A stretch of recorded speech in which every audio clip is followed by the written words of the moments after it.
کہ شعبہ جاسوسی کے نگراں ارکم نے سلطان کو ایک پریشان کن اطلاع دیتے ہوئے کہا اڈیسیا کی آزادی خطرے میں ہے، بہوڑا جوسلن ثانی دوبارہ حملے کی تیاریاں کر رہا ہے۔ سلطان نور الدین زنگی نے بڑی حیرت سے یہ خبر سنی۔ ہماری اطلاع کے مطابق بابر مرحوم اور مغول نے جوسلن کی کمر ہمیشہ کے لیے توڑ دی تھی، پھر وہ اپاہج انسان اڈیسیا پر یلغار کس طرح کر سکتا ہے؟ صلیبیوں نے اسے نئی بیساکھیاں دی ہیں۔ ارکن نے وضاحت کرتے ہوئے کہا تقیہ کہا کر ڈیمورا اس کی پشت پر ہے۔ مزید یہ کہ ارمینیا کے عیسائی بشندے نے بھی جوسلن کی مالی مدد دینے کا وعدہ کیا ہے۔ سلطان نور الدین زنگی نے فوراً اپنے سلاح نجم الدین ایوب اور اس کے چھوٹے بھائی اسد الدین شیرکو کو خلوت میں طلب کیا۔ پھر دونوں بھائیوں نے سلطان کو ایک ہی مشورہ دیا کہ بلا تاخیر اڈیسی کی طرف پیش قدمی کی جائے تاکہ سلطان مرحوم کی اس تاریخ ساز فتح کو برقرار رکھا جائے۔ سلطان نور الدین زنگی اپنا لشکر لے کر قہرناک اندھی کی رفتار کے ساتھ اڈیسیا کی طرف روانہ ہوا، مگر اس دن سے پہلے نومبر 1146 میں جوسلن ثانی نے اڈیسیا پر آدھی رات کے وقت شب مارا تھا اور گہری نیند میں ڈوبے ہوئے ترکمان پہرے داروں کو قتل کر کے شہر پر قبضہ کر لیا۔ اس کے بعد عیسائی حکمراں اور اس کے فوجیوں نے اپنے جسموں سے انسانیت کی قبائیں اتار کر وحشی درندوں کی کھالیں پہن لی۔ پھر وہ اپنے خونخوار دانتوں اور نکیلے پنجوں کے ساتھ اڈیسیا کے مسلمانوں پر چپٹ پڑے۔ صلیبیوں کے جنون کا یہ عالم تھا کہ انہوں نے مسلمان بوڑھوں بچوں کو بھی اپنے گھوڑوں کے ٹاپوں سے رون ڈالا تھا۔ پردہ دار معصوم دوشیزاؤں کی بے آبرو کی گئی تھی، پھر انہیں وہیں قتل کر کے ان کی لاشیں عام راستوں پر پھینک دی گئی تھی۔ جوسلن ثانی گھوڑے کی پشت پر سوار شہر کی گرد و نواح میں ایک درندے کی طرح دھاڑتا پھر رہا تھا۔ وہ بار بار اپنی شمشیر کو ہوا میں لہراتا اور فاتح اڈیسا سلطان عماد الدین زنگی مرحوم کی روح کو مخاطب کر کے کہتا کہ تو اپنے ہم مذہبوں کا حشر دیکھ رہا ہے؟ پھر خود ہی جواب دیتا مگر تو کیسے دیکھ سکتا ہے کہ تیری تو ہڈیاں بھی قبر میں گل سڑ کر خاک ہو چکی ہیں۔ مسلمانوں کے اس قتل عام سے فارغ ہو کر جوسلن ثانی اڈیسا کے قلعے کی طرف بڑھا۔ قلعے کے مسور مسلمانوں نے بڑی شجاعت کے ساتھ جوسلن کی فوج کا مقابلہ کیا۔ پھر جب مسلمانوں کے دلوں میں یہ خدشات ابھرنے لگے کہ وہ پسپا ہو جائیں گے اور صلیبی لشکر ان پر غالب آ جائے گا، تو عین اسی وقت تائید غیبی کی طرح سلطان نور الدین زنگی اپنی تازہ دم فوج کے ساتھ اڈیسیا پہنچے۔ یہ ایک آفت ناگہانی تھی جسے دیکھ کر جوسلن ثانی بدحواس ہو گیا۔ اس کی پشت پر سلطان نور الدین زنگی کا لشکر تھا اور مقابل قلعہ اڈیسا کی محافظ سپاہی گویا صلیبی لشکر چکی کے دو پارٹوں کے درمیان تھا۔ پھر تھوڑی ہی دیر میں جنگ کا نقشہ ہی بدل گیا اور مجاہدین اسلام کے نیزے صلیبی سپاہیوں کی ہڈیاں توڑ کر سینوں کے پار ہونے لگیں اور ان کے سر پکی ہوئی فصل کی طرح کٹ کر زمین پر گرنے لگے۔ جوسلن ثانی بڑی مشکل سے جان بچا کر بھاگا۔ اس کے ساتھ بچے کچے عیسائی سپاہی تھے جن کی تعداد بہت مختصر تھی۔ جوسلن نے فرار کا منظر دیکھ کر سلطان نور الدین زنگی نے نہایت غضبناک لہجے میں اپنے سپاہیوں کو حکم دیا اس درندے کا وہاں تک تعاقب کرو کہ اللہ کی وسیع اور عزیز زمین تنگ ہو جائے اور اس کے لیے کوئی جائے امان باقی نہ رہے۔ اگر وہ تمہاری شمشیروں کی زد میں آ جائے تو اسے قتل مت کرنا۔ میری آنکھیں اسے گرفتاری کی حالت میں دیکھ کر زیادہ روشن ہوگی اور میرے بے قرار دل کو زیادہ اطمینان ہوگا۔ اپنے سلطان کا حکم سن کر مجاہدین اسلام عقابوں کی طرح اپنے شکار پر چپٹے اور دریائے فرات تک صلیبی لشکر کا تعاقب کیا۔ انجام کار ایک معمولی مزاحمت کے بعد عیسائی سپاہیوں نے ہتھیار ڈال دیے اور جوسلن ثانی زندہ گرفتار ہوا۔ تو دوستو اسی وقت ارض شام کے باشندوں کے لیے بڑا ہی عجیب دن تھا۔ جب وہ شہر کے عام شہروں پر کھڑے شدید اضطراب کے عالم میں ایک عبرتناک منظر دیکھ رہے تھے۔ مسلمان سپاہی حدیثہ کے مطابق حکمران جوسل انسانی کو کھینچتے ہوئے دربار شام کی طرف لیے جا رہے تھے۔ جوسل کے پیروں میں زنجیریں تھیں اور ذلت کے احساس سے اس کی گردن جھکی تھی۔ اہل شام کے غلیظ و غضب کا یہ عالم تھا کہ اگر سلطان نور الدین زنگی کا حکم درمیان میں حائل نہ ہوتا تو وہ اسے سر عام سنسار کر دیتے، پھر کبھی ان کی ہونٹوں پر شدت حرف علامت نہ ہوتا۔ کوئی کہہ رہا تھا یہ ہے وہ سورما جس نے بوڑھوں اور بچوں کو تیخ کیا اور کلمہ کو دوشیزوں کو آبرو ریزی کی۔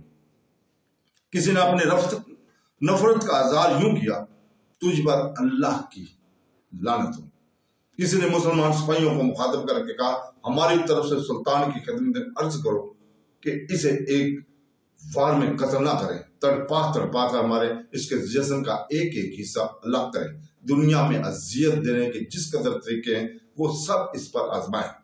ایک تو سورج کی گرمی اور دوسرے ذلت اور رسوائی کا یہ تماشا۔ جوسل ثانی پسینے میں نہایا ہوا تھا اور اس کا سر بدستور جھکا ہوا تھا۔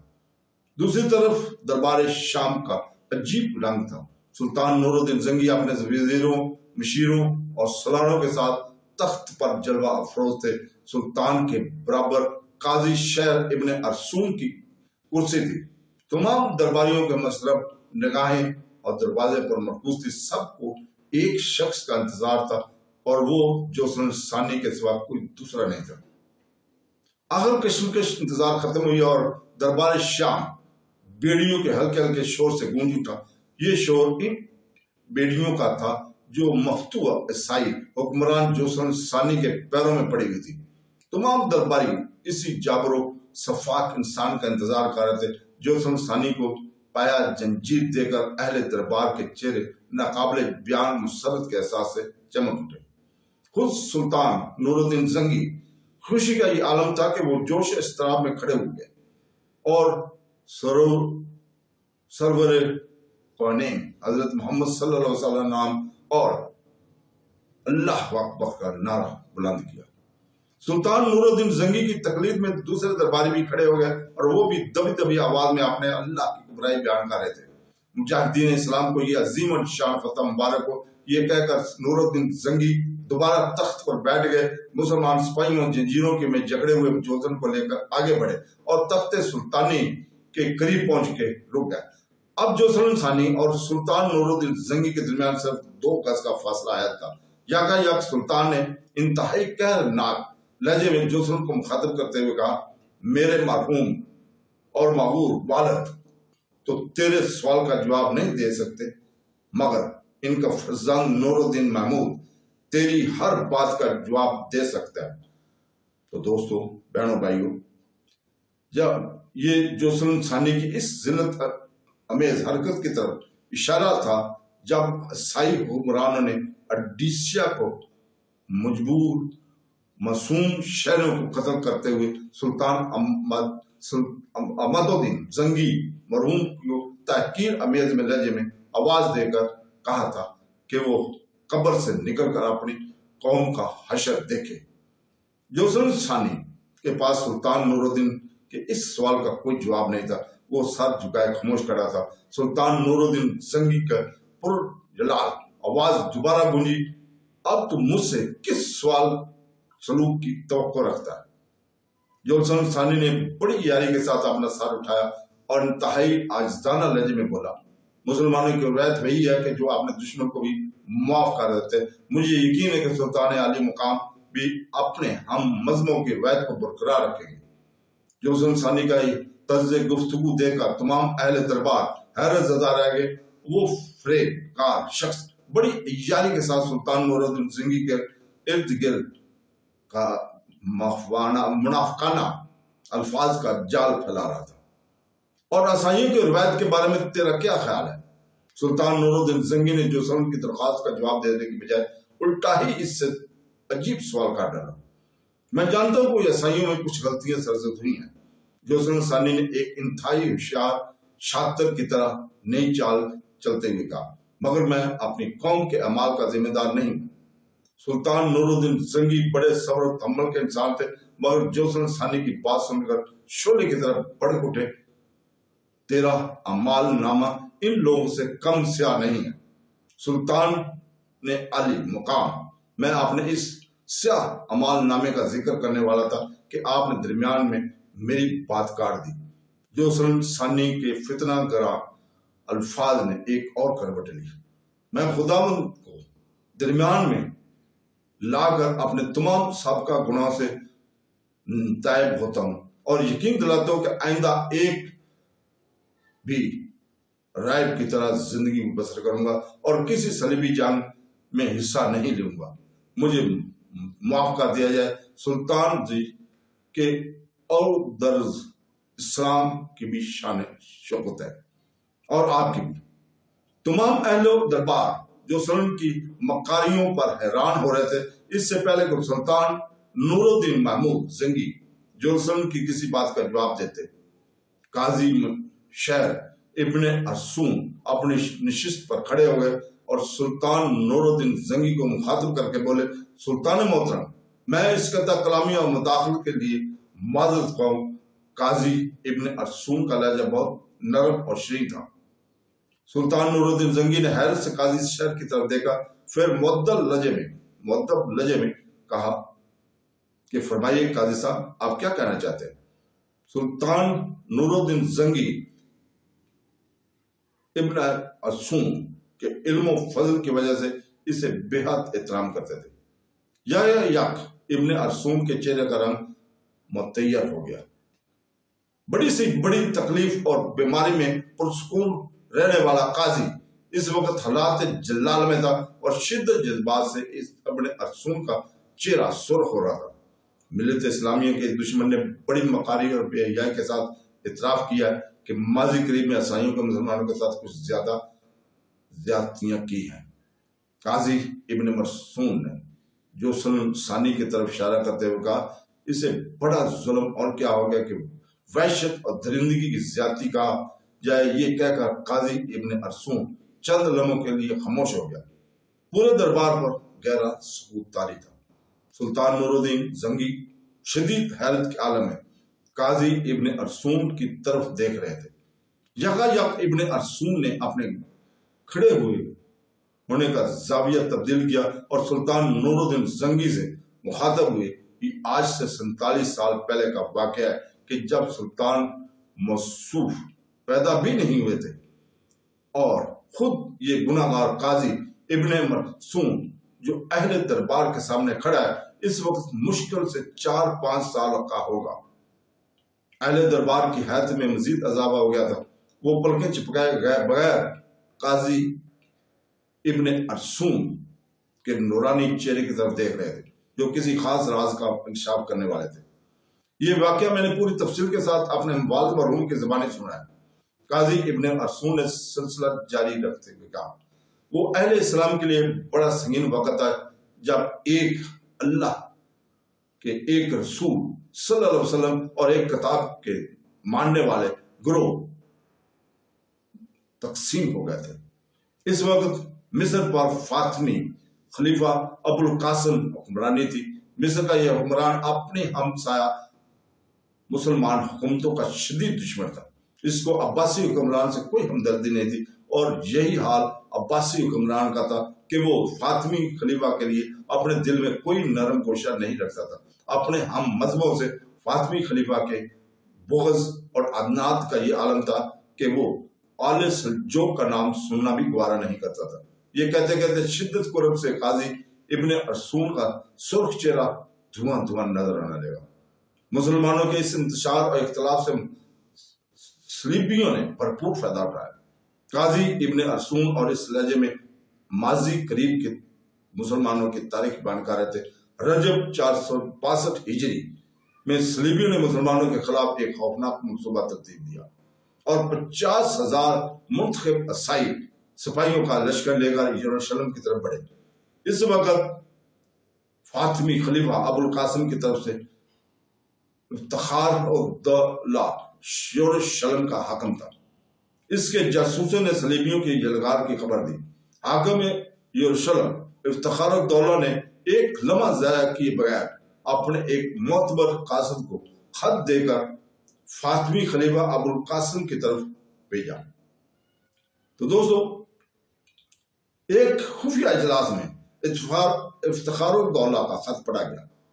حاکم یروشلم نے فاطمی خلیفہ کو مخاطب کرتے ہوئے صاف صاف تحریر کر دیا تھا، امیر المومنین کو معلوم ہونا چاہیے کہ اس بار صلیبیوں کے ارادے بہت زیادہ خطرناک نظر آ رہے ہیں۔ اس کے ساتھ کتنی فوج ہے، اس کا اندازہ یروشلم کے قلعے میں بیٹھ کر نہیں کیا جا سکتا۔ پھر بھی میرے جاسوسوں کی اطلاع کے مطابق عیسائی سپاہیوں کی تعداد ہم سے کہیں زیادہ ہے۔ میں امیر المومنین سے درخواست کروں گا کہ اس نازک صورتحال پر فوری توجہ دیتے ہوئے یروشلم کی حفاظت کے لیے مزید فوج فراہم کی جائے۔ اگر میری یہ تجویز بلا تاخیر عمل نہ کیا گیا تو پھر اللہ ہی جانتا ہے کہ یروشلم میں بسنے والے مسلمانوں پر قیامت کس انداز میں نازل ہوگی۔ حاکم یروشلم افتخار الدولہ نے انتہائی مؤثر لہجے میں صورتحال کے سنگینی کا نقشہ کھینچا تھا، مگر اس کی یہ تدبیر کا کارگر ثابت نہ ہو سکی۔ فاطمی خلیفہ ابو القاسم نے اپنے منشی سے افتخار الدولہ کے خط کا جواب اس طرح لکھوایا: تم اچھی طرح جانتے ہو کہ قریب و جوار میں میرے کئی دشمن موجود ہیں، جن کی حرصانہ نظریں ہر وقت مصر کی حکومت پر جمی جاتی ہیں کہ کب انہیں موقع ملے اور وہ میرے اقتدار کا خاتمہ کر دیں۔ خلیفہ بغداد بھی دن رات اس قسم کی سازشوں میں مصروف رہتا ہے۔ اس صورتحال کے پیش نظر تمہاری مدد کے لیے ایک سپاہی بھی نہیں بھیج سکتا۔ اگر یروشلم ہاتھ سے جانا ہے تو اسے جانے دو۔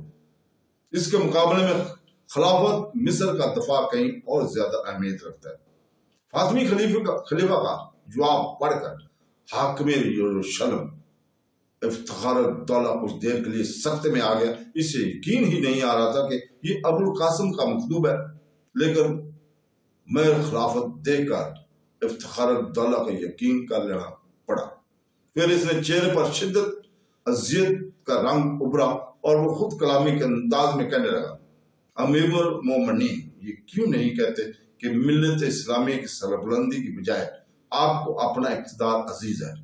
مگر یاد رکھیں کہ یروشلم چلا گیا تو پھر کچھ بھی باقی نہیں بچے گا۔ تو دوستوں، بہنوں، بھائیوں، ضرور کل تک کے لیے اجازت، اس سے آگے کل انشاءاللہ تعالیٰ ہم بیان کریں گے۔ اللہ